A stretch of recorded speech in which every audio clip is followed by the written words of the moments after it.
है, पाकिस्तान की शाहबाज सरकार पीओके में चुनाव कराकर लोकतंत्र का ढिंढोरा पीटना चाहती है, लेकिन पीओके की जनता पाकिस्तान की इस चाल को समझ चुकी है। इसीलिए पीओके में हो रहे चुनावों का बहिष्कार कर रही है। जनता न सिर्फ इन अवैध चुनावों को अपने जूते तले कुचल रही है, बल्कि हर रोज आजादी की लड़ाई की ओर और तेजी से आगे बढ़ रही है। पाकिस्तान सरकार के खिलाफ हल्ला बोल रही है। आपको पूरी रिपोर्ट के जरिए खबर बताते हैं।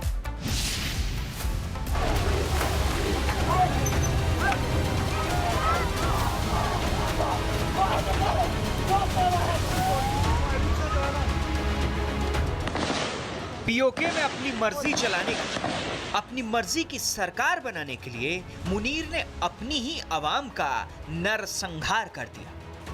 दूसरे चरण के चुनाव में लोकतंत्र एक बार फिर सरेआम लहूलुहान हो गया।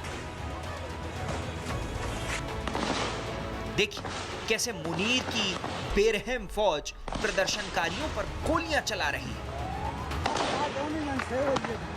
मुजफ्फराबाद की सड़कें गोलियों की आवाज से गूंज रही हैं, लेकिन आवाम झुकने को तैयार नहीं। वो पोस्टर्स फाड़ रही है, पाक की वर्दी जला रही है।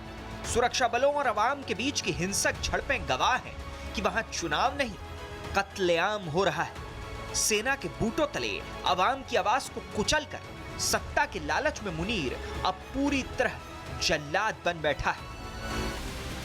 मुल्ला मुनीर पीओके में किस तरह लोगों पर जुल्म ढा रहा है, उन्हीं की ज़बानी सुनिए। मैं वो इंसान हूँ जिसने अपने हाथों से लाशें उठाई हैं। हमारे सामने हमारे भाइयों को शहीद किया गया है। मैं उस कश्मीर का बेटा हूँ जिसकी माओ बहनों को उसके सामने गोलियां मारी जा रही है। इतने मजबूर है कि हम कुछ नहीं कर सकते। हमारी दो बहनें अभी कोटली में अपनी हिरासत में ली हुई है। उनका क्या कसूर है? हमारे भाइयों ने क्या किया? मेरी जो बच्ची, हमारी कश्मीर की छोटी बच्ची 7 साल की आमना को इन्होंने शहीद किया, उसके वालिद ने क्या किया? हाथों में झंडे, जुबान पर बगावत के नारों के साथ इनका एक ही ऐलान है कि भले रूखी सूखी खाएंगे, लेकिन इनकलाब लाएंगे।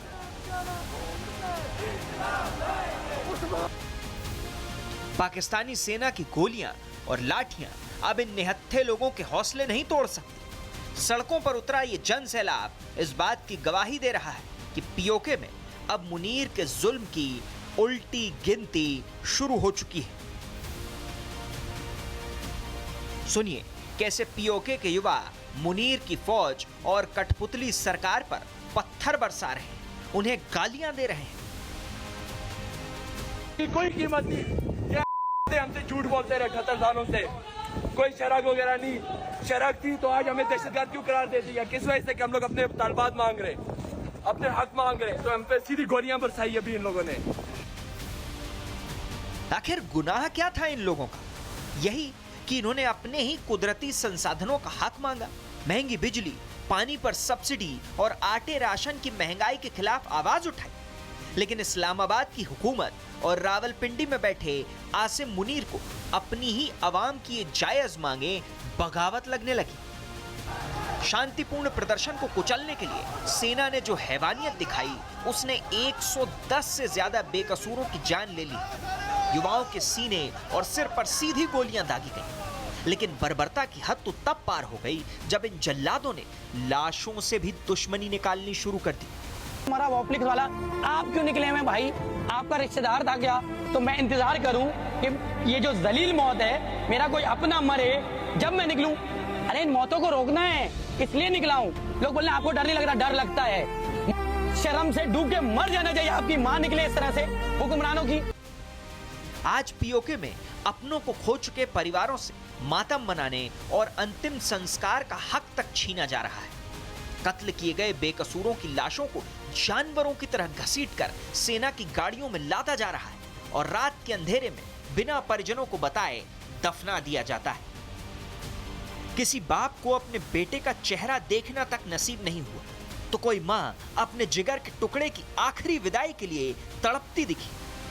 मेरी मालूमात की हद तक इस वक्त कोई शुहदा की तादाद 80 तक पहुंची है। तब भी हुक्मरानों के दिल पत्थर बन चुके हैं। भारत ने पाकिस्तान की इस पूरी चुनावी प्रक्रिया को सिरे से खारिज कर दिया है। भारतीय विदेश मंत्रालय के प्रवक्ता रणधीर जायसवाल ने साफ कर दिया कि ये चुनाव सिर्फ एक दिखावटी कवायद है।